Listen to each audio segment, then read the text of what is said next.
legacy.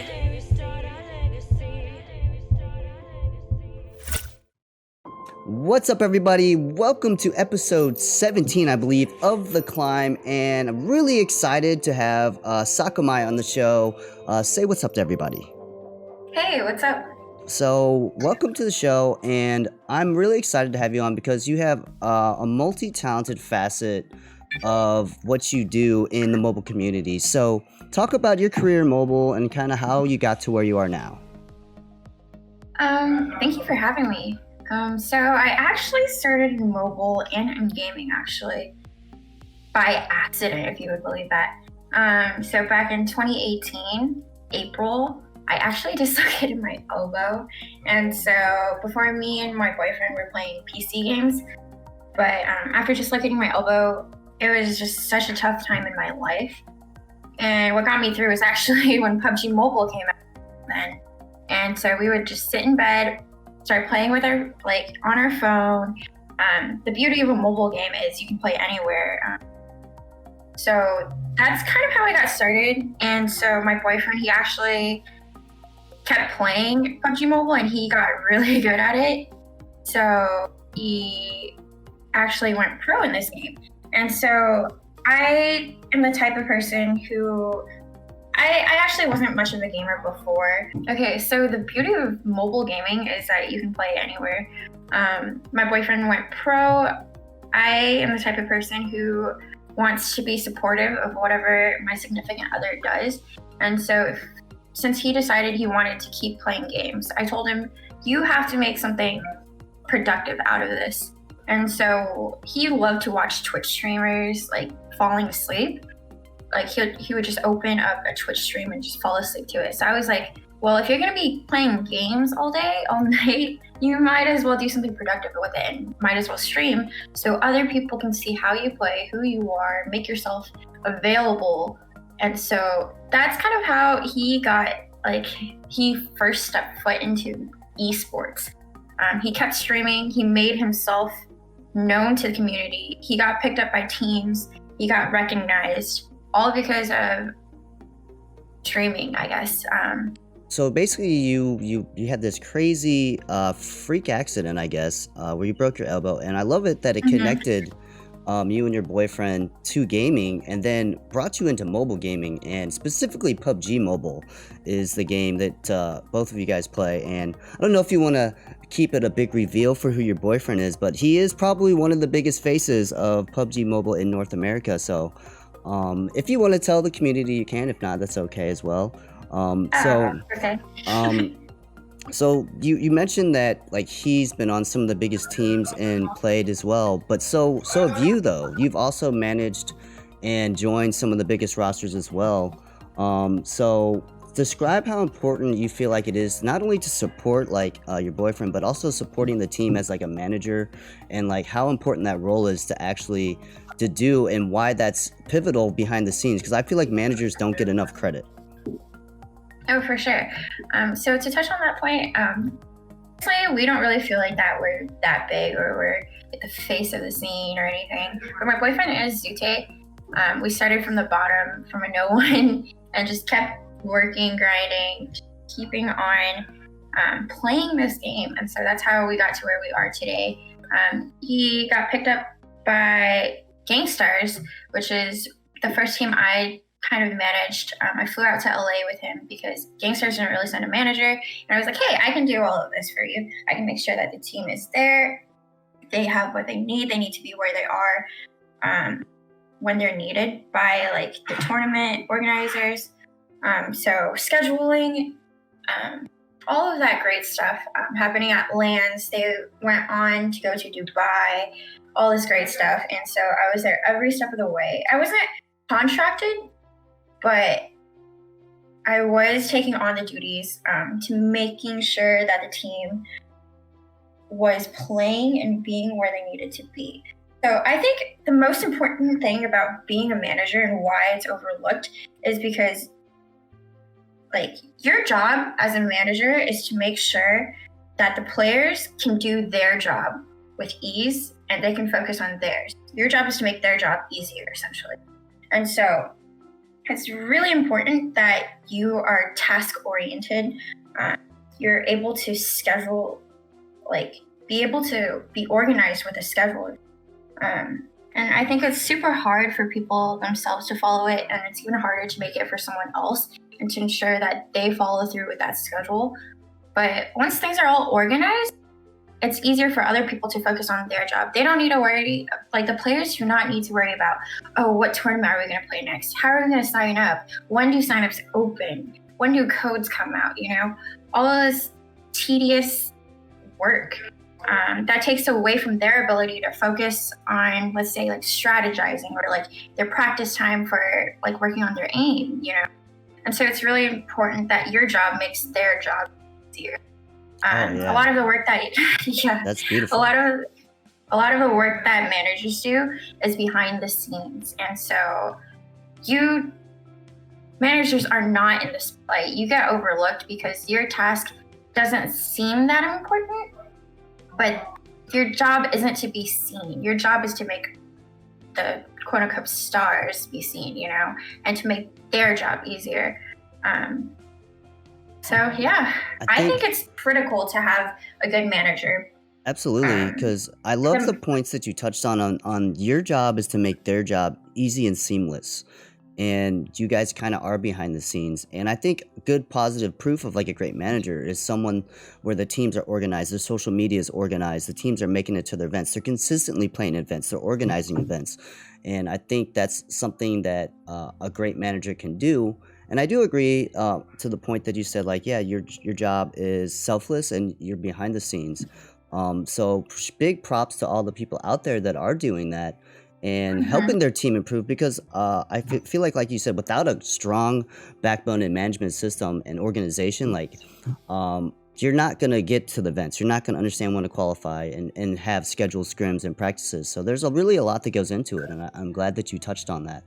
But you also mentioned that you guys went to Dubai under Gangstars.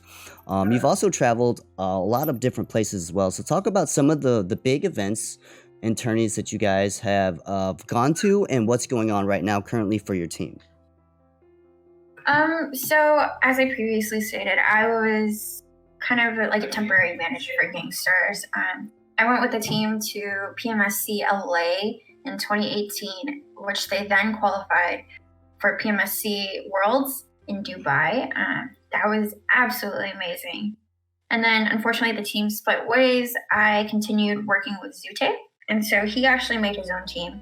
It was a free agent team named Confound. And so right before ESL 2019 in May for DreamHack Dallas, I believe, we actually got signed by the current team that we're still with. We've been with Omen Elite for a year and a month now, since it's just June 2020. That's absolutely amazing that we're able to stay with an organization that will continue to support us for that long. So I've also been the team manager for Omen since 2019 in May. So Omen Elite, we actually acquired Lights Out and merged with them around June 2019. And so we picked up that team that qualified for PMCO Spring Split 2019. And so we went to Berlin for that. Unfortunately, we didn't make the, but it was a great experience. We met our current team members. Actually, but I'll get into that later. We also, actually, one of my favorite events was PMCO Fall Split, where we went to Malaysia. That was absolutely amazing. What it took to become like a top tier team, like that was probably one of the hardest splits for us to qualify. If people didn't know, we had like a lot of like roster changes. One of our key members, Beach Banana, he was actually picked up by G right before PMCO started. And so we were missing that key player. We kind of like swapped players with them, and we picked up Carnage. A lot of people know he's a little bit difficult to work with. But so we were very much a new roster, an underdog team. And we somehow made it to top 3, which is probably, I gotta say, one of the like biggest accomplishments because of making. We were able to get the invite to PEC to go to China, CN to go play against the Chinese, and then we were also able to secure this PMPL slot invite for PMPL in Americas that we are currently playing in right now. And outside of all, I forgot to mention, but we've also been to all of the ESL LAN events, qualified for the ESL online tournament this year as well. Yeah. So you guys have definitely traveled everywhere. So you had DreamHack, and then you had ESL 1. You've been ESL 1 was in New York, I believe, and then and then Atlanta. The world, Atlanta. Yeah, I mean that's DreamHack amazing. Atlanta, and I can't even count where I've been anymore. I've seen your guys' lanyards. You guys got a lot of lanyards, and that's really cool. And so you mentioned that you guys have been in Omen Elite, and I believe Zute is probably the only original member still in Omen Elite from that original team. I could be wrong. But talk about being the invite for PMPL, which is going on right now. The format is interesting. It started off like ESL, I believe, right? And now like it's still ESL, but it's like casted under PMPL, and it's like 60 matches, and seems like it's been going on for a while. How is your team doing right now, and what do you expect for them in the future? So actually, yes, Zute is the last remaining original member of the original Confound Omen Elite team. So right now we are playing through the invite for PMPL, and actually PMPL is organized by ESL. It's not qualified through ESL for this season, but for the next split, they are actually doing an ESL like mobile open qualifying round where some of the top teams will get a new spot to the next PMCO, PMPL. So this PMPL split, the qualifiers were actually PMCO, and I think you play some qualifying rounds, and then you get into group stages, and then you go into PMCO finals, and the top whatever number of teams, they get the invite. They proceed to PMPL. And so PMPL actually, at this stage, they added a couple more teams. It was supposed to be 16 more teams, but they added teams, mainly due to Corona, just because it's an online event now. It was supposed to be a month-long event in Poland where all the teams participating would fly to Katowice and compete. So due to the recent movement, there are a bit of challenges with this PMPL as not everyone has like the same ping. We're unable to determine certain factors like, I don't know, like coaching.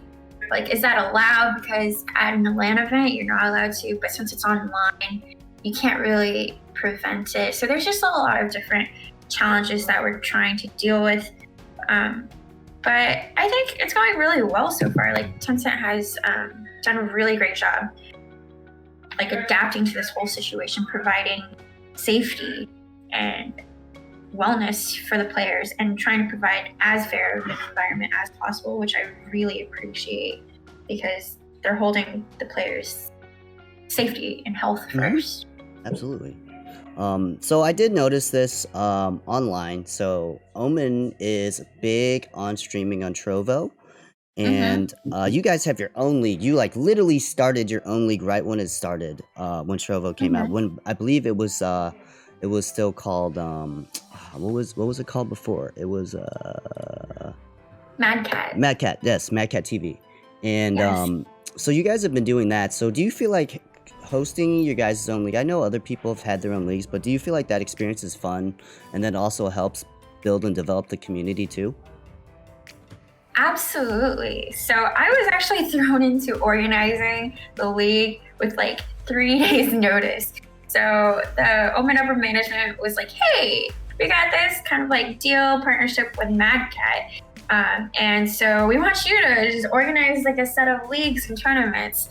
And you have like 3 days. So it was kind of hectic, but it's absolutely like fun. It's a great opportunity for me also as a team manager to provide and create that sort of like competitive environment for my team to actually practice in and have that experience for them to help create the best environment for them.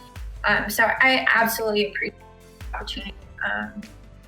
Sorry, Okay. I'm saying a lot, but it's just so overwhelming to think that this all came from a game. I mean, that's the beauty of esports and gaming. I mean, we've seen it grow over the last decade, like immensely, and specifically for mobile over the last 4 years. And that actually kind of brings me to my next topic. Do you feel like there's less representation of like women in esports, and do you feel like it's a hard barrier to break into? And if you have any advice for someone that is a girl that's trying to either be a content creator or a manager, like what kind of advice can you give them? So I have kind of mixed feelings about this topic. I do think that there is a lack of representation for females in particular, especially in the competitive scene. It's hard for, I guess, females to feel like they're being accepted for their skills rather than like their gender. And so there's like a big stigma around this topic. And I feel like it's very hard for females to break through and be respected for their skills as a competitive player. But management-wise, I've actually seen more successful female managers that stick through the long term than males, if you would believe it or not. And I do believe it's because we may be like a little bit more organized and, you know, want to like organize all of these, make sure everything's working great, you know, make sure like the schedules are scheduled, make sure it's neat. We're very on top of it. But I do feel like competitive scenes do lack female representation in that. Streaming wise, I feel like it's getting there. Gaming in general, a lot of girls are just like, there's girl gamers. There are actually a lot of girl gamers. There are a lot of girls in management in general. But I think the first step to having more representation is to just talk about it. Because it's not like there's a lack of people. There's just a lack of like representation, lack of respect for those positions. And it starts with acknowledging those positions and the people that are in those positions. Oh, absolutely. Yeah. I think you kind of hit it on the head there. With it's kind of ironic. The female or the women streamers are actually a lot more bigger than the males, so it's harder for the males to break into the streaming, I feel like personally. But on the player and management side, that's why I love gaming, because in gaming there's really no dominant gene that like says you can be better at gaming. It's not like any other like sport, like traditional sport, like gaming. Like if you're good at gaming, you're just good at gaming. You know? So I do feel like you're right. I do feel like there is a stigma of the, oh well, you're a girl, you can't be as good as me. And it's great to see when you do see players out there that are just wrecking it, and then you find out, oh, you're a girl, and then you know it humbles the guys out there. You know what I'm saying? So really big props and shout out to like all the girls out there really grinding hard, and some of them are like the best players that you never even knew. So I'm really excited to see the future and growth of esports, as well as like the girls in esports and women in esports. Some of my favorite people to watch are actually like the female casters from LEC. I really look up to them because I just love their journalistic views and how they represent their game. So it's great to see also on like PUBG you get more representation. So in the PMPL, so that's also good to see. We kind of touched on this earlier, but any advice on management, hosting events, developing like the tournaments and stuff, and how do you like maintain your insane schedule? Because I see it every day. You're always posting, you always got all like 3 or 4 or 5 or 6 things going on at once. And I know you briefly touched on these topics, but I think maybe if we can kind of put it together in like one little nice package for the listeners. So how I stay organized myself is I start by, I kind of feel like it's like a brainstorming phase.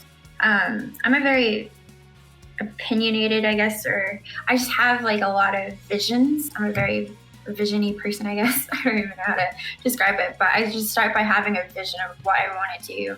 I try to envision what I want to do, how I'm going to do it, when I'm going to do it, and what I have to do to reach like that, like each stage, I guess. So I have to break down that vision to step-by-step processes. So say I want my team to succeed, right? So what do I need to do for my team to succeed?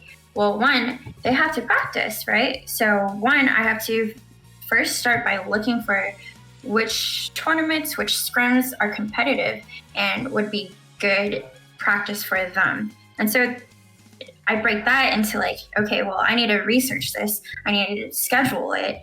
I need to make sure I have the time to let my team know when these events are going to happen and give them like a debrief on what the event is. Kind of like, why is this like a good event for us to participate in, and what benefit would it bring to them to be in it? So once they understand that, they're fully like involved, invested in it. They want to participate, and that'll in turn, quote unquote, make their jobs easier. They don't need to, I just need to tell them when to be where. And so they can just focus on playing, and then they can focus on strategizing. They can focus on just analyzing those games. But so I have a brainstorming phase, starting by having a vision of what I want to do. I break down that vision into step-by-step processes. I schedule and follow through with those planned steps, and then I adapt and amend that plan. And I constantly go back to it. And so I constantly go back to it and I guess revise it if it needs revising, if that makes sense. It's just taking a big picture and painting it like painting by numbers. You just do it step by step. Yeah, like that and then analogy. At the end, you'll have a big picture. At the end, you'll have the completed result.